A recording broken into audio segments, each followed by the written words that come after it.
Sir ଆମେ ତ ପାଠ ପଢ଼ିଦେଲୁ କିଏ କୁଆଡ଼େ ପଳେଇବେ ତ ଆମର ଶ୍ରେୟଟା ବି ସାର୍ ଆମ ଗୁରୁମାନଙ୍କୁ ନିହାତି ଦେବା ଦରକାର। ଫାଷ୍ଟ ଆଟେମ୍ପ୍ଟରେ ବିଇଡ଼ି ବଜେଇ ପାରିଲେନି ଇଗ୍ନୋରେ। ମୁଁ ସାର୍ ଆକ୍ଚୁଆଲି ଏଣ୍ଟ୍ରାନ୍ସ ପାଇଁ କିଛି ଜାଣିନଥିଲି ମାନେ ଏମିତି ହୁଏ ପଢ଼ାପଢ଼ି ଏସବୁ ରିଜନିଂ ଏସବୁ ପାଠ ଅଛି ମୋତେ ଏଗୁଡ଼ା ସବୁ ଜଣା ନଥିଲା। ପ୍ରଥମ ଥର ପାଇଁ ମୁଁ ଏଇ ପରୀକ୍ଷା ଦେଲି। LTR ଦେଲ ପ୍ରଥମ ଥରରେ ହିଁ ପାଇଲ। ପ୍ରଥମ ଥରରେ ହିଁ ପାଇଲି। ଆପଣ ଯଦି ପ୍ରିଲିମ୍ସ ଟାଇମ୍ରେ ପଢ଼ୁଛନ୍ତି ଆପଣ ପ୍ରିଲିମ୍ସରେ ହିଷ୍ଟ୍ରି ପଢ଼ିବେ ମେନ୍ସରେ ହିଷ୍ଟ୍ରି ପଢ଼ିବେ ତ ଏକା ସାଙ୍ଗରେ କାହିଁ ପ୍ରିଲିମ୍ ମେନ୍ସଟାକୁ ଏକା ସାଙ୍ଗରେ ନ ପଢ଼ିବେ। ମୋତେ ସେ 8ଟା ବେଳେ ମୋର ଗୋଟେ ସାଙ୍ଗ ରୋଶନ ବୋଲି ଗୋଟେ ପିଲା ନୟାଗଡ଼ର ସେ ଫୋନ୍ କଲା ଆରେ ଭାଇ ର୍ୟାଙ୍କ 20। ମୁଁ କିଛି ବୁଝିପାରିଲି ମାନେ କ'ଣ ର୍ୟାଙ୍କ 20? ଭଦ୍ରକ ଜିଲ୍ଲାରେ ଇଏ ହେଉଛି ଟପ୍ କରିଛି ତାଙ୍କର ର୍ୟାଙ୍କ 1 ଆଜ୍ଞା ଅଲ୍ ଓଭର ଓଡ଼ିଶାରେ ହେଉଛନ୍ତି 20 କିନ୍ତୁ ତାଙ୍କ ଜିଲ୍ଲାରେ ଇଏ ହେଉଛନ୍ତି ଡିଷ୍ଟ୍ରିକ୍ଟ ଟପର। ତ 90-80 ଯେତେବେଳେ ଏମିତି ଆଉ ସାର୍ ଗୋଟେ ଆପଣ କୁହନ୍ତି ଆଉ ଏକ୍ଜାମିନର କୋଉ ଏଙ୍ଗେଲରୁ କ୍ୱେଶ୍ଚନ୍ ପଚାରିବ ଆମେ ତ ତମକୁ ସବୁ ଏଙ୍ଗେଲରୁ କ୍ୱେଶ୍ଚନ୍ ଦେଇଛୁ। ସାର୍ ଯେତେବେଳେ ବି ଆସିବେ ପଢ଼ିବେ ଖାଲି ମଜା ମଜା କଥା କହିବେ ଆଉ ବଢ଼ିଆ ସାର୍ ତ ବଢ଼ିଆ ହିଷ୍ଟ୍ରି ପଢ଼ାନ୍ତି ମାନେ ହିଷ୍ଟ୍ରିକୁ ଗୋଟେ ମଜାଦାର ୱେରେ ପଢ଼ାଯାଏ ସେଇଟା ଦିଗ୍ବିଜୟ ସାର୍ଙ୍କ ପାଖରୁ ସେଇଟା ଶିଖିବାକୁ ହେବ ନିଶ୍ଚିତ। ଆମର ସିଲେବସ୍ ଦେଇଛି ମୋଗଲ ଆର୍ଟ ଆଣ୍ଡ ଆର୍କିଟେକ୍ଚର ଦେଇଛି କିନ୍ତୁ ପିଲା ପଢ଼ନ୍ତି କ'ଣ ନା ମୋଗଲ ଏମ୍ପାୟାରଟାକୁ ପଢ଼ିବେ ତ କ୍ୱେଶ୍ଚନ୍ ତ ମୋଗଲ ଏମ୍ପାୟାରରୁ ଆସିବନି ମୋଗଲ ଆର୍ଟ ଆଣ୍ଡ ଆର୍କିଟେକ୍ଚରରୁ ଆସିବ।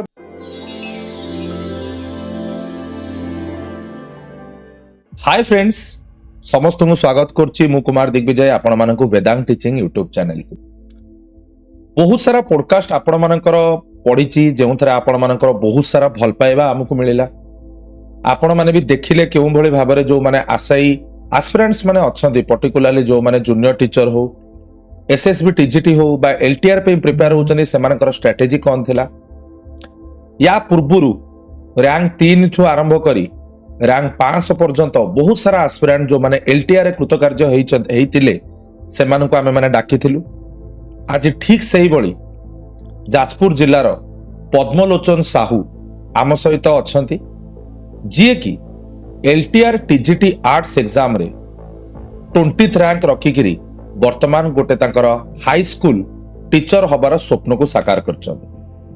किंतु पद्मलोचन पाखक जीवा पूर्व मु आपन को 2 मिनिट किछटा जिंस कहि रखिया चाहिए जेतेबेले सान भाई कहबी कि बड़ भाई कहबी कि सांग कहबी मु तो समस्त को तू ता करिके एमितिरे भी डाके सांग तू ता नले सांग से आसिकी पहुंचले सबुठु बड़ जिंस हला ही केम फ्रॉम भद्रक मु ए जिंस जानि नथिली कारण आपण देखिथिबे वेदांत टीचिंग रे जेते वीडियोज अपलोड हेची जो माने दूर दूरांतर पिला सेमानक सहित आमे जूम रे करिचे जूम करिके आमे वीडियो को अपलोड करिचे बट सी मते गोटे जिनस इनसिस्ट कले जे सार मु आपन सहित देखा करी मु भद्रक रु जीवी आज होची जो दिन वीडियो होची सेटा शनिवार सकाळ दिन 12टा रे मते मेसेज कले सार मु आज बाहरुची 3टा सुधा जाई पहुंचीबी मु व्यस्त हली मु कहली भाई जेतले 2 दिन तळे जानली जे तमे भद्रक रु आसीबो मु ता मना भी कहली मु कहली पद्म तू आसेनी सांग आमे जूम रे कर दबा जे नाही सार मु जीवी 2:30 बेले मते मेसेज कली से आचार्य विहार पहुंची सार थिले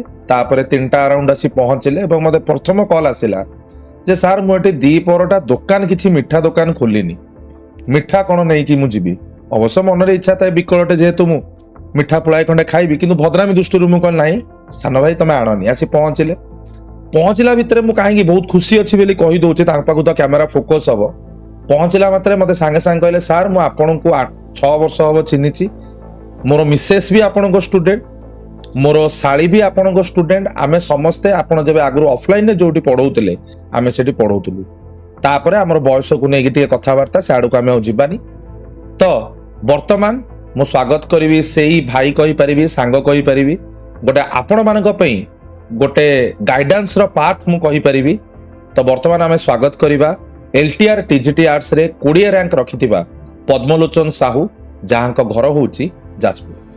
पद्म भाई नमस्कार सर। नमस्कार सर केमती अछि? बहुत सर भल अछि। प्रथम तो सर मु आपन को धन्यवाद देबी जे आपन मते डाकिले एठी आसी आपन सहित कथा होबार सुযোগ पाइले मु आपन गोटो बयस रे बड़ होइते पारे किंतु आपन गोटो ज्ञान रे कम मु आपन पाखर पढिची बहुत पूर्वरु आपन तो या पूर्व केते इंस्टीट्यूट रे काम पढ आसिलिनी सर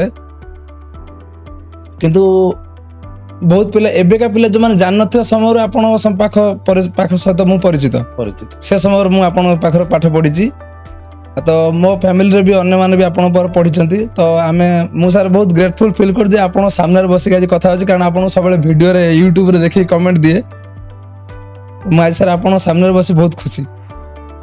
ମୁଁ ଗୋଟେ ଜିନିଷ ପିଲାମାନେ କହିବି ତାଙ୍କ ଷ୍ଟୋରି ତାଙ୍କର ଷ୍ଟ୍ରଗଲ ସବୁ ଜିନିଷ କହିବା ପୂର୍ବରୁ ମୁଁ ଆପଣମାନଙ୍କୁ କହି ରଖିବାକୁ ଚାହିଁବି ଉହାଙ୍କ ନାଁ ସବୁବେଳେ ଯୋଉଠି ବି ଆଗରୁ ପଢଉଥିଲି ବା ଏବେ ବି ଯୋଉଠି ପଢଉଛି କ୍ଲାସ କରନ୍ତି ପଦ୍ମଲୋଚନ ବି ମୁଁ ବୋଧେ ମିନିମମ୍ 2000 ଥର ଖଣ୍ଡେ ନାଁ ବି ସାଙ୍ଗ ନେଇଥିବି। ମୁଁ ସାର୍ ଆପଣ ଯେତେବେଳେ ଆପଣ ଯୋଉଠି ପଢଉଥିଲେ ସାର୍ ସେତେବେଳେ ଆପଣ ଗୋଟେ ଯେତେବେଳେ ମକ୍ ଟେଷ୍ଟ ସିରିଜ ଆରମ୍ଭ କରିଥିଲେ ମୁଁ ସାର୍ ସେତେବେଳେ କଣ କରିଥିଲି ନା ମୁଁ ମାନେ ଯେତେବେଳେ ଟେଷ୍ଟ ଦେଲି ତ ମୋର କିଛି ର୍ୟାଙ୍କ ଟା ଭଲ ରହିଲା ତ ମୁଁ ଦେଖିଲି ବହୁତ ପିଲା ଟିକେ ମତେ ଜେଲସ୍ ଫିଲ୍ କଲେ ହଁ ତ ଇଏ ଭାଇ ପଢୁନାହାନ୍ତି ବହୁତ କିନ୍ତୁ ଏତେ ଏତେ ମାର୍କ କେମିତି ରଖୁଛନ୍ତି।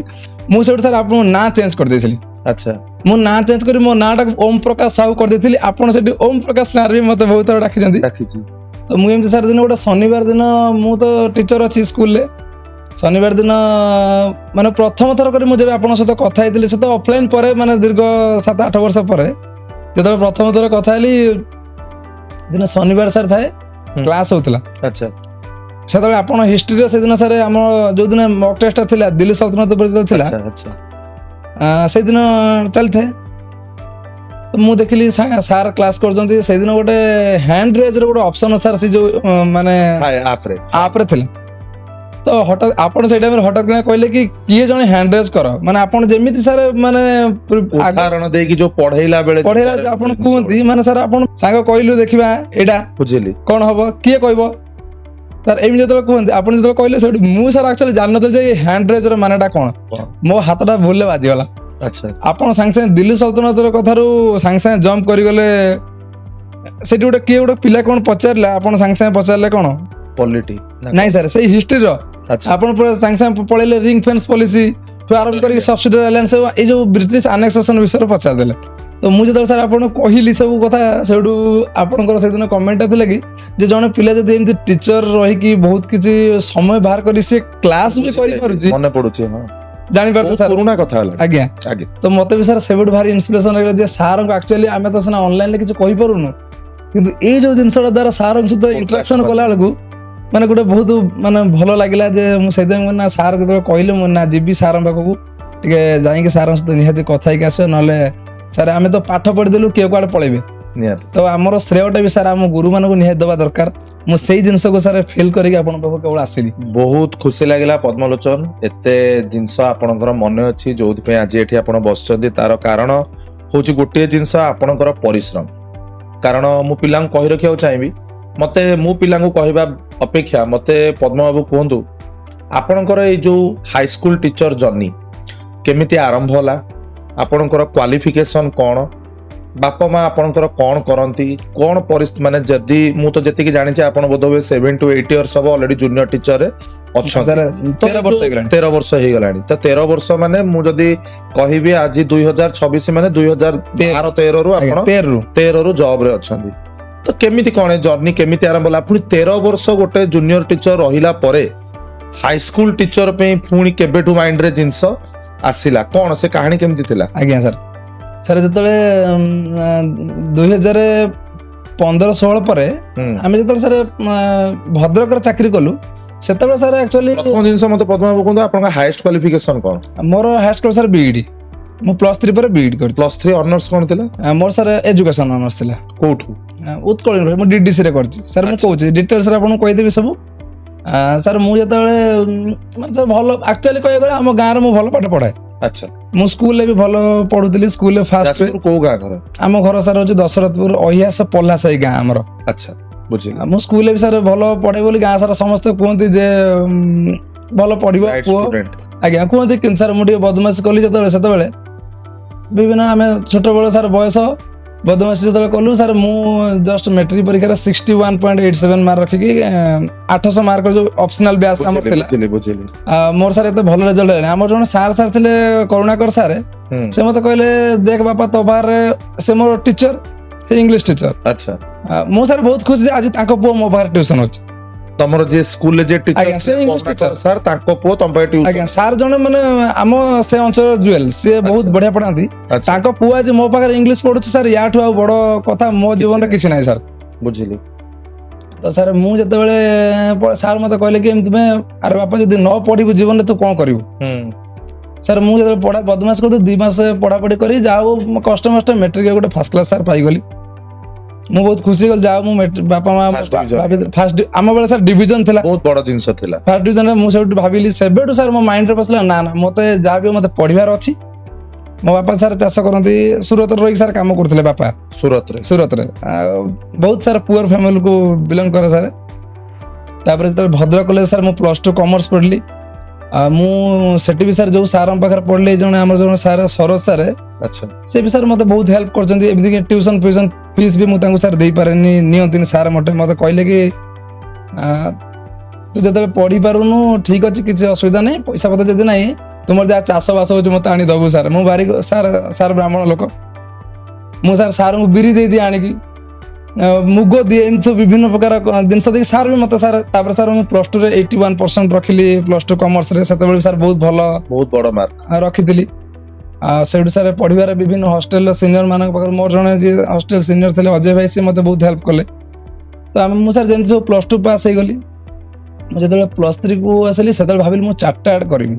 ଆଚ୍ଛା ତ ମୁଁ କହିଲି କି ଆଉ ଭଲ ପଢିବା ପାଇଁ ହେଲେ ଭଲ କଲେଜ ସେତେବେଳେ ରେଭେନ୍ସା କଲେଜରେ ହଉଥିଲା ଏଣ୍ଟ୍ରାନ୍ସ +3 ପାଇଁ ମୁଁ ଏଣ୍ଟ୍ରାନ୍ସ ଦେଲି ମୁଁ ରେଭେନ୍ସା କଲେଜରେ ପାଇଲି ତ ମୋ ବାପାଙ୍କୁ କହିଲି ବାପା ମୁଁ ରେଭେନ୍ସା କଲେଜରେ ପଢିବି ଓଡ଼ିଶାର ବଡ଼ କଲେଜ ସେଟା କଟକର। ମୋ ବାପା କହିଲେ ରେଭେନ୍ସା କଲେଜରେ ପଢିବା କିଛି ଦରକାର ନାହିଁ ତୁ ଯୋଉଠି ପଢୁ ସେଇଠି ପଢ ନହେଲେ ଆଉ ପଢନା। ଆଚ୍ଛା ବାପା ମନା କାହିଁ କଲେ ରେଭେନ୍ସାରେ ପଢିବ? ବାପା ସାର୍ ଆଫୋର୍ଡ କରିବାଟା ଟିକେ କଷ୍ଟ ହବ ପଇସା ପତ୍ର ପାଇଁ ବାପା କହିଲେ ସେଇଠି ପଢେ ସେଇଠି ପଢିଲେ ବି ତୁ ଭଲ କରିପାରିବୁ କିନ୍ତୁ ମୋ ବାପା ସବୁବେଳେ କୁହନ୍ତି ହଁ ତ ସେଇ ଯୋଉଠି ପଢିଲେ ବି ଭଲ କରିବୁ ଯୋଉ ତୁ ପଢିବୁ। ବୁଝୁଛି। ତ ସେଇ କଥାକୁ ନେଇକି ସାର୍ ମୋ +2 ସରିଲା ତାପରେ ମୁଁ ଯେତେ ସାର୍ +3ରେ ଫାର୍ଷ୍ଟ ସେମିଷ୍ଟର ସେକେଣ୍ଡ ସେମିଷ୍ଟର ପଳେଇଲା ମୁଁ ତାପରେ ସାର୍ ଆଉ ତଥାପି ସାର୍ ପଇସା ପତ୍ରର ବହୁତ ପ୍ରୋବ୍ଲେମ ହେଲା ଆଉ ସାର୍ ପାରିଲିନି ମୋ ବଡ଼ ଭାଇ ଜଣ ମୋର ସିଟି ପକାଇଦେଲେ ମୁଁ ସେଠୁ ସିଟି କଲି ସିଟି କଲା ପରେ ଟିଚର ହେଇଗଲି ଫାର୍ଷ୍ଟ ପରସେଣ୍ଟେଜ ବେସିସ୍ ସାର୍ ଆମର ସେତେବେଳେ ହଉଥିଲା ଭଲ ମାର୍କରେ ମୁଁ ପାଇଗଲି ପରସେଣ୍ଟେଜରେ ଚାକିରି ପାଇଗଲି। ତାପରେ ଜୁନିୟର ଟିଚର ସେତେବେଳେ ଯୋଉ ପଦ୍ମ ହଉଥିଲା କଣ ସେତେବେଳେ ଏଣ୍ଟ୍ରାନ୍ସ ହଉନଥିଲା? ନାଇଁ ସାର୍ ପରସେଣ୍ଟେଜରେ ହଉଥିଲା ପୁରା ମାନେ ମେଟ୍ରିକ +2 ଆଉ ସିଟି 3ଟା ମାର୍କକୁ ମିଶେଇକି କରିକି ଜୁନିୟର ଟିଚର ଆଜ୍ଞା ତ ଅବିକା ତମେ ତ ରେଗୁଲାର ବି ହେଇଯିବଣି ବୋଧେ? ଆଜ୍ଞା ମୁଁ ସାର୍ ରେଗୁଲାର ହେଲେଣି ଆସିକି 5-6 ବର୍ଷ 5-6 ବର୍ଷ ଆଜ୍ଞା। ଆଚ୍ଛା ତାପରେ ସାର୍ ଯେତେବେଳେ ଆମେ ଚାଲିଲୁ ଧୀରେ ଧୀରେ ସେତେବେଳେ ସାର୍ ହାଇସ୍କୁଲ ଟିଚର ବି କଣ୍ଟ୍ରାକ୍ଚୁଆଲ ପୋଷ୍ଟିଂ ହଉଥିଲା। ହଁ ସେତେବେଳେ ଆରଏସଟି ନଥିଲା ରେଗୁଲାର ହାଇସ୍କୁଲ ଟିଚର ନଥିଲା। ଆଜ୍ଞା ନଥିଲା ତ ସେତେବେଳେ ସାର୍ ଯେତେବେଳେ ମୁଁ ଆଉ ସାର୍ ସେତେବେଳେ ମନ ଦେଲି ମୁଁ ଆଉ +3 କରିନଥିଲି ମୁଁ କହିଲି ସାର୍ ପ୍ରାଇମେରୀ ଟିଚର 4,500 ଟଙ୍କା ଦରମା ହାଇସ୍କୁଲ ଟିଚର 9,500 ଦରମା ସେମିତି କିଛି ଦରମାର ବିଶେଷ ଡିଫରେନ୍ସ ନାହିଁ ତ କାହିଁ ବେକାର ଆଉ +3 କରିବି ମୁଁ ଆଉ ସାର୍ ପଢିଲିନି।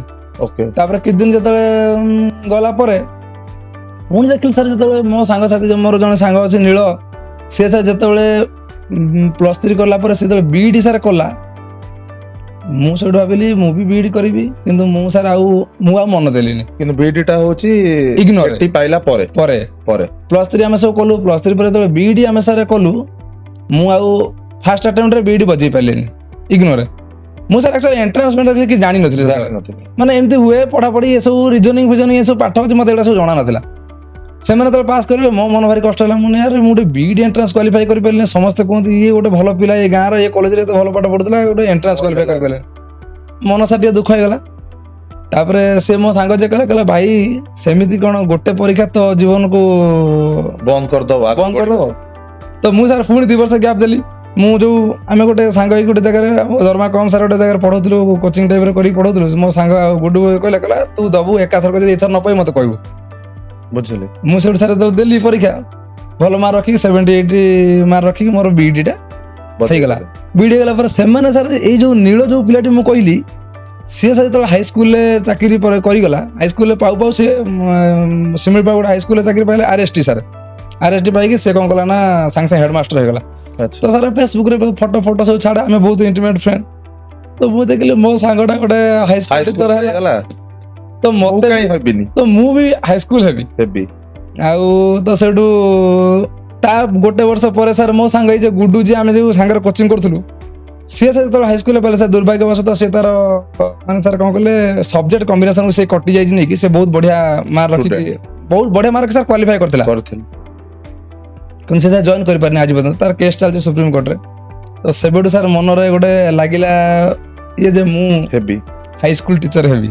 ହାଇସ୍କୁଲ ଯୋଉ ତମେ ଯୋଉ ଏଥରକ ଯୋଉ LTR ପାଇଲ ଆଜ୍ଞା या पूर्व एसएसबी टीजीटी भी बाहर ନାଇଁ ସାର୍ ପକେଇ ନଥିଲେ? ମୋର ବିଏଡ୍ ହେଇଥିଲା 2022 ରୁ 24 ମୁଁ ଏସଏସବି ଟିଜିଟି ପକେଇ ନଥିଲି कि ता पूर्व आरएसटी भी କିଛି ବି पकेଇ ପକେଇନି ମୁଁ ସେତେବେଳେ ବିଇଡି ସାର୍ କରିନଥିଲି 22 ରୁ 24 ବିଇଡି नଥିଲେ? अच्छा ପ୍ରଥମ ଥର ପାଇଁ ମୁଁ ଏଇ ପରୀକ୍ଷା ଦେଲି एलटीआर देलो प्रथम थर रे ही पाइलो ପ୍ରଥମ ଥରରେ ହିଁ ପାଇଲି ସାର୍ ଯେତେବେଳେ ପାଇଲି ସାର୍ ଆପଣଙ୍କ ଯୋଉ ଆପଣ ଯୋଉଠି ଆଗରୁ ପଢଉଥିଲେ हां ମୁଁ ସାର୍ ସେଠି ଯେତେବେଳେ କ୍ଲାସ୍ କରେ ଆପଣ ଗୋଟିଏ କଥା ସାର୍ କୁହନ୍ତି ମୁଁ ସେଇଟା ମୋର ସବୁବେଳେ ମାନେ माइंड रच ମାଇଣ୍ଡରେ ରହେ ମୁଁ ବି ସେଇଟା ସମସ୍ତଙ୍କୁ କହିବି ଯେ ଏଇଟା ମାଇଣ୍ଡରେ ରଖ ଆପଣ ଯଦି ପ୍ରିଲିମ୍ସ ଟାଇମରେ ପଢୁଛନ୍ତି ଆପଣ ପ୍ରିଲିମ୍ସରେ ହିଷ୍ଟ୍ରି ପଢିବେ ମେନ୍ସରେ ହିଷ୍ଟ୍ରି ପଢିବେ ତ ଏକା ସାଙ୍ଗରେ କାହିଁ ପ୍ରିଲିମ୍ ମେନ୍ସଟାକୁ ଏକା ସାଙ୍ଗରେ ନ ପଢିବେ ଆପଣ ସାର୍ ଯେତେବେଳେ ପ୍ରିଲିମ୍ସ ସମୟରେ ପଢଉଥିଲେ ଆମକୁ କହୁଥିଲେ କ'ଣ ସବୁବେଳେ ପ୍ରିଲିମ୍ସରେ ଯଦି ପଢୁଛ ସେଇଠି ଜିଏସ୍ ପଢିବ ଆଉ ମେନ୍ସରେ ବି ଜିଏସ୍ ଅଛି ତ ଏକା ସାଙ୍ଗରେ ସାଇମଲ୍ଟେନିୟସଲି ପଢ କାରଣ ମେନ୍ସ ପ୍ରିଲିମ୍ସ ଏକ୍ଜାମ ସରିଲା ପରେ ମାତ୍ର 45 ଡେଜ୍ ଦବ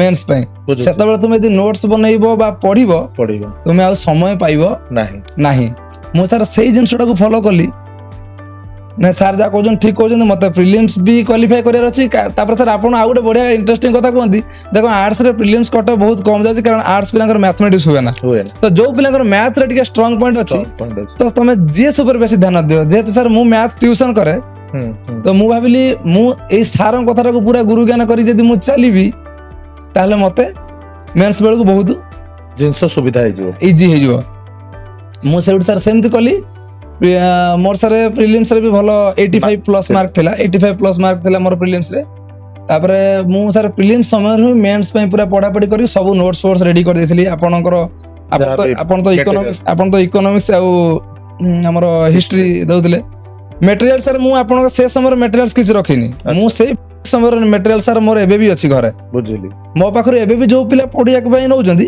ମୁଁ ସେଇକି ଦଉଛି ମୁଁ କହିଲି ଇଏ ହଉଛି ସାରଙ୍କର ବେଷ୍ଟ ନୋଟ୍ ଆଉ କାରଣ ସେତେବେଳେ ଆମେ ସାରଙ୍କ ସହିତ ଇଣ୍ଟରାକ୍ସନ କରିକି फिजिकली प्रेजेंट ଫିଜିକାଲି କରିକି ଆମେ ଯୋଉଟା ବନେଇଛୁ ଆଉ ସାର୍ ପିପିଟି ବନେଇକି ଦଉଛନ୍ତି ତା ଭିତରେ ବହୁତ ଫରକ ଅଛି କାରଣ ମୁଁ ମୋ ଡାଉଟ୍ସ ପଚାରି ପଚାରି ସାରଙ୍କୁ ଲେଖିଛି ଯାହା ସାର୍ ଏଇଟା କ'ଣ कोन अछि ଏଇଟା କ'ଣ ଆପଣ ସେତେବେଳେ ସମୟରେ ଆମକୁ ଏଠି କରିଥିଲେ sir। ଆପଣ ମାନଙ୍କୁ ଗୋଟେ ଜିନିଷ ପିଲାମାନେ କହିବି ଯେମିତି ସାନ ଭାଇ ତ କହିବିନି ସାଙ୍ଗଟି ଯେମିତି କହିଲା ଯେ ଆପଣ ସାର୍ ଯୋଉ କଥା କହିଥିଲେ କାରଣ ଏଠି ମୁଁ ପଦ୍ମ ଗୋଟେ ଜିନିଷ କହି ରଖିବାକୁ ଚାହିଁବି ବହୁତ ପିଲାଙ୍କ ଭିତରେ ଗୋଟେ ଜିନିଷ ଭ୍ରମ ଧାରଣା ଥାଏ ଯେ ଆମେ କେବଳ ବହି କି ମେଟେରିଆଲ ଖୁସି ଦେଲେ ଆମର ପାଠ ହେଇଯିବ ଆଜ୍ଞା କାରଣ ମେଟେରିଆଲ କାହାର ନଥାଏ ମେଟେରିଆଲ ହଉଛି ଆଜିକା ଡେଟ୍ରେ ବି ଟିଚର ମାନେ କପି କରିକି ଆଣୁଛନ୍ତି ପିଲାଙ୍କୁ ଦଉଛନ୍ତି ବଡ ଜିନିଷ ହଉଛି ଆପଣ ମାନେ କ୍ଲାସରେ ପାଠକୁ କେତେ ମାତ୍ରାରେ ବୁଝୁଛନ୍ତି ଏବଂ ସେ ଯୋଉ ଜିନିଷ ପ୍ରଥମେ ଆପଣଙ୍କୁ କହିଲା ପ୍ରିଲିମ୍ସ ଆଉ ମେନ୍ସ ର କିଛି ସେପାରେଟ ଆଜ୍ଞା ପ୍ରିପାରେସନ ନଥାଏ ଆମେ ଯୋଉ ଆସ୍ପିରାଣ୍ଟ ଯୋଉ ସକ୍ସେସଫୁଲ ପିପୁଲ ମାନଙ୍କୁ ଆଣି ଏଠି ବସଉଛୁ ଯୋଉମାନେ ଏକ୍ସାମ ପାଇ ସାରିଛନ୍ତି ତାଙ୍କର ଚିନ୍ତାଧାରା ଏବଂ ଯୋଉମାନେ ପ୍ରିପେୟାର ବର୍ତ୍ତମାନ ହଉଛନ୍ତି ତାଙ୍କର ଚିନ୍ତାଧାରା ବା ଯୋଉମାନଙ୍କର ପରୀକ୍ଷା ହଉନାହିଁ ସେ ଯୋଉ ଡିଫରେନ୍ସ ଅଫ ଆଇଡିଓଲୋଜି କେବଳ ଜଣେଇବା ମୋର ଇଣ୍ଟେନସନ ଆ ପୂର୍ବରୁ ଯେତେ ପିଲା ଆସିଥିଲେ ସମସ୍ତେ ଗୋଟିଏ କଥା କହିଛନ୍ତି ସାର୍ ଆମେ ମକ୍ ଟେଷ୍ଟକୁ ବହୁତ ଗୁରୁତ୍ୱ ଦଉ ସାର୍ ମାନେ ଆପଣ ସାର୍ ମାନେ ସାର୍ ସେଟା ଆପଣ ନିଜେ ବି ଜାଣିପାରିବେନି ଆପଣ ଯୋଉ ମକ୍ ମକ୍ ଟେଷ୍ଟ କେତେ ଇମ୍ପୋର୍ଟାଣ୍ଟ ମ୍ୟାଟର କରେ ଆଜ୍ଞା ସାର୍ ଆପଣ ଯୋଉ ମକ୍ ଟେଷ୍ଟ ଯେତେବେଳେ ହଉଥିଲା ସାର୍ ମାନେ ଯେତେବେଳେ sir full length mock test ହଉଥିଲା ମୁଁ ସାର୍ କଣ କରେ ନା ମୁଁ ସାର୍ ବହୁତ ସ୍ପିଡ ପଢେ ବହୁତ ସ୍ପିଡ ପଢେ ସ୍ପିଡ ବି କରେ ମୁଁ 2 ଘଣ୍ଟାର ଟେଷ୍ଟଟାକୁ ସବୁବେଳେ 45 ମିନିଟ୍ସରେ ସାରେ ମୁଁ ମେନ୍ସ ଏକ୍ସାମରେ ବି ସାରିଛି ସାର୍ 45 ମିନିଟ୍ସରେ ମୁଁ 55 ମିନିଟ୍ସରେ ଟୋଟାଲ କ୍ୱେଶ୍ଚନ ଓଭର କେତେ ରହିଲା ମୋର 124.75 ସାର୍ 124.75 ଆଜ୍ଞା ମୋର ତାଙ୍କର ମୁଁ ଦେଖେଇବି ଆପଣଙ୍କୁ ସ୍କ୍ରିନଶଟ ମତେ ଦେଇକି ଯିବ ଭଦ୍ରକ ଜିଲ୍ଲାରେ ଇଏ ହଉଛି ଟପ୍ କରିଛି ତାଙ୍କର ରାଙ୍କ 1 ଆଜ୍ଞା ଅଲ୍ ଓଭର ଓଡିଶାରେ ହଉଛନ୍ତି 20 କିନ୍ତୁ ତାଙ୍କ ଜିଲ୍ଲାରେ ଇଏ ହଉଛନ୍ତି ଡିଷ୍ଟ୍ରିକ୍ଟ ଟପର ହଁ ସାର୍ ଆଜ୍ଞା ସାର୍ ଯେତେବେଳେ ମକ୍ ଟେଷ୍ଟ ସାର୍ ମୁଁ ଯେତେବେଳେ ଫୁଲ ଲେନ୍ଥ ମକ୍ ଟେଷ୍ଟ ଦେଲି ମୁଁ ସେଠୁ ସାର୍ କ'ଣ କଲି ନା ମୋର ଭଲ ମାର୍କ ରହିଲା ସବୁବେଳେ ସେଇ 120 122 ଏମିତି ରହିଲା ସାର୍ ଆପଣଙ୍କର ମନେ ନଥିବ କିନ୍ତୁ ମୁଁ ଆପଣଙ୍କୁ ସାର୍ ଗୋଟେ ରିକ୍ୱେଷ୍ଟ କରିଥିଲି ମୁଁ ସାର୍ ଟିକେ ଟପିକ ୱାଇଜ ଟେଷ୍ଟ ଆଣନ୍ତୁ ତ ଆପଣ ସାର୍ ତାର ଅଳ୍ପ ଦିନ ପରେ ସାଙ୍ଗେ ସାଙ୍ଗେ ଗୋଟେ ଷ୍ଟାର୍ଟ କରିଦେଲେ ଯୋଉ ଗୋଟେ ମକ୍ ଟେଷ୍ଟ ସିରିଜ ଷ୍ଟାର୍ଟ କଲେ ଟପିକ ୱାଇଜ ଚାଲିଥିଲା ତାପରେ ସାର୍ ସେଟା ସାର୍ ମାନେ ଏତେ ସାର୍ ବେନିଫିଟେଡ୍ ହେଲା ପ୍ରଥମ ଦିନ ସାର୍ ଯେତେବେଳେ ଇକୋନୋମିକ୍ସ ଆଉ ପଲିଟିର ହେଲା ସାର୍ ସେଥିରେ ଆମେ ସବୁ ମୁଁ ଦେଖିଲି ଯେ ବଢିଆ ସାର୍ ଗୋଟେ ୟୁନିଟ୍ରୁ ଯଦି ଜଣେ 20-25-40ଟା କ୍ୱେଶ୍ଚିନ୍ ନାଇଁ ସାର୍ 20-25 ନୁହଁ, ଗୋଟେ ୟୁନିଟ ରେ 85-90 କ୍ୱେଶ୍ଚନ ଥିଲା। ଆଚ୍ଛା ମାନେ ଦିଲ୍ଲୀ ସଲ୍ତନତ 90 କ୍ୱେଶ୍ଚନ, 90 କ୍ୱେଶ୍ଚିନ୍ ଯୋଉ ଆମର ଆର୍ଟ ଆଣ୍ଡ ଆର୍କିଟେକ୍ଚର 90 କ୍ୱେଶ୍ଚନ। ତ 90-80 ଯେତେବେଳେ ଏମିତି ହେଲା, ଆଉ ସାର୍ ଗୋଟେ ଆପଣ କୁହନ୍ତି ଆଉ ଏକ୍ସାମିନର କୋଉ ଆଙ୍ଗେଲ ରୁ କ୍ୱେଶ୍ଚନ ପଚାରିବ, ଆମେ ତ ତମକୁ ସବୁ ଆଙ୍ଗେଲ ରୁ କ୍ୱେଶ୍ଚନ ଦେଇଛୁ। ମୁଁ ସାର୍ ସେଠୁ କଣ କରେ ନା, ଯୋଉ କ୍ୱେଶ୍ଚନ କୁ ମୁଁ ଦିଏ, ମୁଁ ମନେକର ରଖିଦେଲି 80, ତାପର ଦିନ ଆପଣ ତାକୁ ଡିସ୍କସନ କରନ୍ତି ସବୁବେଳେ। ଡିସ୍କସନ ସରିଲା ପରେ ମୁଁ ସାର୍ ମତେ ଯୋଉ କ୍ୱେଶ୍ଚନଟା ନ ଆସିଥାଏ ମୁଁ ସାଙ୍ଗେ ସାଙ୍ଗେ ତାକୁ ନୋଟ୍ ଡାଉନ କରିଦିଏ, କାରଣ ମୁଁ ଆଉ ସେକେଣ୍ଡ ଟାଇମ ସେ ମକ୍ ଟେଷ୍ଟ ଦବା ପାଇଁ ମୋ ପାଖରେ ଟାଇମ ନାହିଁ, ସମୟ ନାହିଁ। ମୁଁ କାରଣ ପରୀକ୍ଷା ପୂର୍ବରୁ ମତେ ରିଭିଜନ କରିକି ଯିବାର ଅଛି, ମତେ ପଢିକି କରିବାର ଯିବାର ଅଛି। ତେଣୁକରି ସାର୍ ବାରମ୍ବାର ତ ମୁଁ ସେ ମକ୍ ଟେଷ୍ଟ ଖୋଲିକି ଦେଖିପାରିବିନି ନା, କିନ୍ତୁ ସାର୍ ସେ ଟପିକ ୱାଇଜ ମକ୍ ଟେଷ୍ଟଟା ବହୁତ ହେଲ୍ପଫୁଲ ହେଇଥିଲା। ମୁଁ ନୁହଁ, ତାପରେ ସାର୍ ସେଇଟା ଗୋଟେ ଏମିତି ହେଲା, ପିଲାଙ୍କ ମଧ୍ୟରେ ଗୋଟେ ସବୁବେଳେ ଗୋଟେ ମାନେ ଗୋଟେ କମ୍ପିଟେଟିଭ ମାଇଣ୍ଡ Competitive mind ଆଗରେ ଯେ ରହିବ। ସେ ସାର୍ ପୁଣି ଲିଡର ବୋର୍ଡଟା ଯୋଉ ଦେଖେଇଦିଏ 1 ନମ୍ବର ର୍ୟାଙ୍କରେ ଇଏ ଅଛି, ଅଛି 2 ନମ୍ବରରେ ଇଏ ଅଛି, ସେଥିରେ ଜଣା ପଡୁଛି ଯେ ସମସ୍ତଙ୍କ ମନରେ ଆଜି ନା ନା ମତେ ଆଜି ବି ଏଠି ଟପ୍ ଏକ କରିବାର ଅଛି। ତ ଦେଖନ୍ତୁ, ନିଜେ ଆପଣ ମାନେ ପିଲାମାନେ ଚିନ୍ତା କରନ୍ତୁ, ଗୋଟେ ଆସ୍ପିରାଣ୍ଟ ସିଏ ଏତେ ବର୍ଷ ଜବ୍ କଲେ ଜୁନିୟର ଟିଚର, 2022 ରେ ତାଙ୍କର ଆରମ୍ଭ କଲେ ବିଏଡ୍ ପ୍ରିପାରେସନ, ତାପରେ ଏଇଟା ହଉଛି ତାଙ୍କର ପ୍ରଥମ ଆଟେମ୍ପ୍ଟ ଯୋଉଥିରେ ସେ LTR ଗୋଟେ ଥର ହାଇସ୍କୁଲ, ଆପରେ କିଛି ପ୍ଲାନ୍ ଅଛି OES ବଗେରା ପାଇଁ ନା କଣ? ସାର୍ ସମସ୍ତେ ତ କହୁଛନ୍ତି ସିଭିଲ ସର୍ଭିସ ପାଇଁ ପ୍ରିପାରେସନ କର, ବୁଝିଲି। ଯଦି ଆପଣଙ୍କର ଆଶୀର୍ବାଦ ହୁଏ ସାର୍ ପୁଣି କରିବି ଆଉ ଭାବୁଛି। ନାଇଁ ଭଗବାନ join କରନ୍ତୁ, ତମେ ପଦ୍ମ ଭାଇ ଯେତେବେଳେ ତମର LTR ହେଇଛି, ହାଇସ୍କୁଲ ଜବ୍ ପାଇଛନ୍ତି, ମୁଁ ତ ଚାହିଁବି ଆହୁରି ଆପଣ ଗୋଟେ ଗ୍ରୁପରେ ଜବ୍ କାଲି ସକାଳେ ପାଆନ୍ତୁ। ଯେତେବେଳେ ରେଜଲ୍ଟ ବାହାରିଲା, ଆଜ୍ଞା ସାର୍। ସାଙ୍ଗ କାହାକୁ କରିଥିଲୁ? ମୁଁ ତ କାହାକୁ କଲ୍ କରିନଥିଲି, ମତେ କଲ୍ ଆସିଥିଲା। କଲ୍ ଆସିଥିଲା। ତ ମୁଁ ସାର୍ ସେତେବେଳେ ସେଇଦିନ ବି ସନ୍ଧ୍ୟାବେଳେ ବସିକି ପଢୁଥାଏ। ଆଚ୍ଛା। ମୁଁ ସନ୍ଧ୍ୟାବେଳେ ବସିକି ହିଷ୍ଟ୍ରି ପଢୁଥିଲି। ସେଦିନ ସେ ମୋର ଆଉ ଗୋଟେ ସାନ ଭାଇଟେ, ସେ ଯିଏ ପାଇପାରିନି ମୁକେଶ ବୋଲି, ମୁଁ ତା ପାଇଁ ଟିକେ ନୋଟ୍ସ ପ୍ରିପାରେସନ କରୁଥିଲି। ମୁଁ ବସିକି ପଢୁଥାଏ ସାର୍। ମତେ ସେ 8ଟା ବେଳେ ମୋର ଗୋଟେ ସାଙ୍ଗ ରୋଶନ ବୋଲି ଗୋଟେ ପିଲା ନୟାଗଡ଼ର, ସେ ଫୋନ କଲା, ଆରେ ଭାଇ ର୍ୟାଙ୍କ 20। ମୁଁ କିଛି ବୁଝିପାରିଲି, ମାନେ କଣ ର୍ୟାଙ୍କ 20? କହିଲା LTR ରେଜଲ୍ଟ ବାହାରିଛି ଆଉ ତୋର ର୍ୟାଙ୍କ 20 ଅଛି। ମୁଁ କହିଲି ଆରେ ଭାଇ ମୋ ନାଁଟା ପଦ୍ମଲୋଚନ, ଓଡିଶାରେ କେତେ ପଦ୍ମଲୋଚନ ଥିବେ, ତ ରୋଲ ନମ୍ବରଟା ମ୍ୟାଚ୍ କରିବା ଦରକାର ନା। ବୁଝିଲି। ତ ସେଇଠୁ ସାଙ୍ଗେ ସାଙ୍ଗେ ସାର୍ ମୁଁ ଦେଖିଲା ପରେ ଜାଣିଲି ଏଇଟା ମୋର। ତ ମୋର ସାର୍ ମୁଁ ଆକ୍ଚୁଆଲି ସାର୍ କାନ୍ଦି ପକେଇଲି, ମାନେ ଅଧଘଣ୍ଟେ ପାଖାପାଖି ସାର୍ କାନ୍ଦିଲି, କାରଣ ମୁଁ ସାର୍ ବହୁତ କଷ୍ଟ ସାର୍ କରିଥିଲି ପଢିବା ସମୟଠୁ ଆରମ୍ଭ କରିକି। ଆମେ 3 ଜଣ, ମୋ ସାଙ୍ଗ, ମୁଁ, ଚନ୍ଦନ, ମୁଁ ଆଉ ସେ ମୁକେଶ ବୋଲି ଗୋଟେ ପିଲା ଆଉ ବିଶୁ ବୋଲି ଗୋଟେ, ଆମେ ଘରେ ସାର୍ ପଢୁଥିଲୁ। ସାର୍ ପଢାପଢି ସହିତ ମାନେ ସାର୍ ବିଭିନ୍ନ ପ୍ରକାର କେସ୍ର ଲିଟିଗେସନ, ଷ୍ଟ୍ରାଇକ୍ ଫ୍ରାଇକ୍ ସବୁଥିରେ ସାର୍ ବହୁତ ଆଗରୁ ବାହାରି ଯିବା କଥା ଥିଲା ରେଜଲ୍ଟ, ବାହାରିବା କଥା ସାର୍। ଆକୁ ସାର୍ ଆମେ ଅନେଇ ବହୁତ ଦିନ ହେଇଗଲାଣି। ସମସ୍ତେ କହୁଛନ୍ତି ଆରେ ତୋର ତ ପରୀକ୍ଷା ଭଲ ହେଇଥିଲା, ରେଜଲ୍ଟ କାହିଁ ହଉନି, ନା ବୋଧେ ମିଛ କହୁଥିଲ, ଆଉ ବୋଧେ କୋଉଠି ସେତେବେଳେ କିଛି କହିବି ହବନି। ଆଜ୍ଞା କିଛି କହି ହଉନି ସାର୍, କାହାକୁ ଆମେ ଜଣେଇବି ରେଜଲ୍ଟ ବାହାରୁନି। ସାର୍ ରେଜଲ୍ଟ ସିନା ବାହାରିଲା, ଆଜି ସବୁ ମାନେ ଷ୍ଟ୍ରାଇକ୍, ଯୋଉ ଆମର ସେଟା କଣ ମେରିଟ୍ ଲିଷ୍ଟ ଆସିଗଲା, ଷ୍ଟ୍ରାଇକ୍ ପରେ ଆମେ ସାଙ୍ଗେ ସାଙ୍ଗେ କଣ କଲୁ ନା ଷ୍ଟାଟସ୍ ଦେଇ ଦଉଛୁ ମୋର ର୍ୟାଙ୍କ 20 ସାର୍। ସାର୍ ସେଇଟା ଆସିବାକୁ ଅପେକ୍ଷା ଥିଲା, ଯେଦିନ ଆସିବ ଯୋଉଦିନ ମୁଁ କହିବି ହଁ ମୋର ପରୀକ୍ଷା ସାର୍, ନହେଲା ପର୍ଯ୍ୟନ୍ତ କହିବି ହଉନି ଯେ କାହାକୁ, ସମସ୍ତେ ପଚାରୁଛନ୍ତି। ବୁଝିଲି। ତ ସାର୍ ସେଇ ଦୁଃଖଟା ସାର୍ ମୁଁ ଅଧଘଣ୍ଟେ ଖଣ୍ଡେ ସାର୍ କାନ୍ଦି ପକେଇଲି। ମୁଁ ଯାହା ହଉ ପରୀକ୍ଷାରେ ମୋର ଫଳଟା ବାହାରିଲା। ମୁଁ ଅଲ୍ ଓଡିଶାରେ 20 ନମ୍ବର ର୍ୟାଙ୍କ ସାର୍ ରଖିଲି। ମାନେ ଏଇଟା ସାର୍ ମହାପ୍ରଭୁ ଜଗନ୍ନାଥଙ୍କ ଆଶୀର୍ବାଦ। ନିହାତି ସେତିକି ତମ ବାପା ମାଙ୍କ ଆଶୀର୍ବାଦ, ପ୍ରଭୁଙ୍କ ଆଶୀର୍ବାଦ, ତମ ପରିଶ୍ରମ। ବାପା ମା ବହୁତ ସପୋର୍ଟ କରୁଛନ୍ତି, ଆମ ଘରେ ସମସ୍ତେ, ମତେ ମୋ ସାଙ୍ଗସାଥି ସମସ୍ତେ ବହୁତ ସପୋର୍ଟ କରୁଛନ୍ତି, ବିଭିନ୍ନ ପଢାଠୁ ଆରମ୍ଭ କରି ବିଭିନ୍ନ କଥାରେ। ବହୁତ ସାରା ଦୁଃଖ ଲାଗିଥିଲା ରେଜଲ୍ଟ ପରେ, ତାପରେ ଖୁସି ହେଲି। ଖୁସି ହେଲା ପରେ ସମସ୍ତେ ପରସ୍ପର ଭିତରେ ତାପରେ ଚାଲିଲା ଯେ ଇଏ ସେ, ବହୁତ ପିଲା ବି ସମସ୍ତେ ଫୋନ କଲେ ଯେ ଭାଇ ଇଏ ସେୟା, ଘରେ ସମସ୍ତଙ୍କୁ। ମତେ ସବୁ ଜିନିଷ ଭିତରେ ଅବ୍ୟୟ ଗୋଟେ ମଜାଦାର ମସଲା କ୍ୱେଶ୍ଚିନ୍, ଏଇଟା ମୁଁ କାଟିବି ବି ନାହିଁ। ତ ବାହାଘର ଭାଇର ହେଲାଣି କେବେଠୁ ସାଙ୍ଗ? 10 ବର୍ଷ ତଳୁ। ଆଜ୍ଞା 16ରୁ। 2016ରୁ। ଆଜ୍ଞା। ବାହାଘର କଣ ମାନେ ଆରେଞ୍ଜ ଥିଲା ନା ଲଭ୍ ଥିଲା? ଲଭ୍ ମ୍ୟାରେଜ ସାର୍ ଥିଲା। କିଏ ଆଗ ସରି ମାନେ କିଏ ଆଗ ଭଲ ପାଇବା, ପ୍ରପୋଜାଲ କିଏ କରିଥିଲା, ପ୍ରପୋଜ କିଏ କରିଥିଲା? ସେଟା ସାର୍ ମୁଁ କରିଥିଲି। ତୁ କରିଥିଲୁ? ଆଜ୍ଞା। କଣ ଯାଇ କହିଥିଲୁ? କହୁନୁ ଆଉ କଣ? ମୁଁ ସାର୍ ମୁଁ ନିଜେ କହିନି। ଆଚ୍ଛା। ଏଇଟା ମୁଁ ମୋର ଗୋଟେ ସାଙ୍ଗ ତରଫରୁ ସାର୍ କହିଥିଲି ଆଉ, ତା ନା ବଳିଆ ବୋଲି ଗୋଟେ ପିଲା, ସେ ବଳିଆକୁ ହଳିଆ ବନେଇକି ପଠେଇଥିଲ ଯେ ଯା ସନ୍ଦେଶ ଦେଇକିଆ। ସେମିତି ସାର୍ ହେଇଯାଇଛି ଜିନିଷଟା କିଛି, ଆଉ ସେଟା ସେମିତି କିଛି ଇଏ ନୁହଁ। ଆଚ୍ଛା, ଆଉ ସେ ହ୍ୱାଟଏଭର ଯାହା ବି ହଉ, ତ ଭାଇ ତୋର ଗୋଟେ ସାନ ପୁଅଟେ। ଆଜ୍ଞା 4 ବର୍ଷ? ଆଜ୍ଞା। ସେ ନା କଣ ସ୍କୁଲ ଗଲାଣି? ନାଇଁ ସାର୍ ସ୍କୁଲ ଯାଇନି, ଯିବ ଏଥର ଆଡମିସନ ହବ। କଣ ନା ତାର? ତା ନା ଆୟନ। ଆଜ୍ଞା। ମ୍ୟାଡାମଙ୍କ ନାଁ କଣ? ଇପ୍ସିତା। ସେ ଆମ ଷ୍ଟୁଡେଣ୍ଟ? ଆଜ୍ଞା ସେ ଆପଣ ଷ୍ଟୁଡେଣ୍ଟ। ସିଏ କୋଉଠି ନା ଜବ ରେ ଅଛନ୍ତି? ନା ସେ ଜବ କରିଥିଲେ, ସେ ରିଜାଇନ କରିଦେଇଛନ୍ତି। କୋଉ ଜବ ରେ ଥିଲେ? ସିଏ ବି ଜୁନିୟର ଟିଚର ଥିଲେ, 4 ବର୍ଷ କରି ରିଜାଇନ କରିଦେଇଛନ୍ତି ଆଉ। 4 ବର୍ଷ କରି ରିଜାଇନ। ସିଏ ବର୍ତ୍ତମାନ ଏଇ ଯୋଉ ସବୁ ହାଇ ସ୍କୁଲ ଜବ ହରିକା ଆଉ ଦଉଛନ୍ତି? ନାଇଁ, ସେ ଫ୍ୟାମିଲି ସାର୍ ଏବେ ଅଛି ତ ପ୍ଲାନ୍ ଆଗକୁ ଜୁନିୟର ଟିଚର ସେ ଦବ ଆଉ। Junior teacher. ଆଜ୍ଞା। ତ କେତେ ସିଏ ସାର୍ ସିଏ ସବୁବେଳେ କହେ ସାର୍ ଯେତେବେଳେ ବି ଆସିବେ ପଢେଇବେ ଖାଲି ମଜା ମଜା କଥା କହିବେ। ଆଉ ବଢିଆ ସାର୍ ତ ବଢିଆ ହିଷ୍ଟ୍ରି ପଢାନ୍ତି, ମାନେ ହିଷ୍ଟ୍ରି କି ଗୋଟେ ମଜାଦାର ୱେରେ ପଢାଯାଏ, ସେଟା ଦିଗ୍ବିଜୟ ସାର୍ ସାର୍ଙ୍କ ପାଖରୁ ସେଟା ଶିଖିବାକୁ ହବ ନିଶ୍ଚିତ। ମୁଁ ସେଟା ଦେଖିଛି ସାର୍ଙ୍କୁ। ସାର୍ଙ୍କର ଯୋଉ ଆସିବେ, ସାର୍ ଯୋଉ ସୁନ୍ଦର ସୁନ୍ଦର କଥା କହିବେ, ଛୁଆଙ୍କର ମୁଡ୍ ଯାହାର ଅଫ୍ ଥିବ ନା, ସେ ସାଙ୍ଗେ ସାଙ୍ଗେ ସାର୍ଙ୍କ କଥାରେ ମୁଡ୍ ଟା ସେଠି ବନିଯିବ ପିଲାଙ୍କର, ହଁ ପଢିବା ପାଇଁ। ନିଶ୍ଚିତ ଭାବରେ। ମୁଁ ଭଦ୍ରକରେ ରହୁଛୁ ନା ସାଙ୍ଗ? ଘର ସାର୍ ଯାଜପୁର ଯାଜପୁର ରହୁଛ ନା ଭଦ୍ରକରେ? ଆଜ୍ଞା।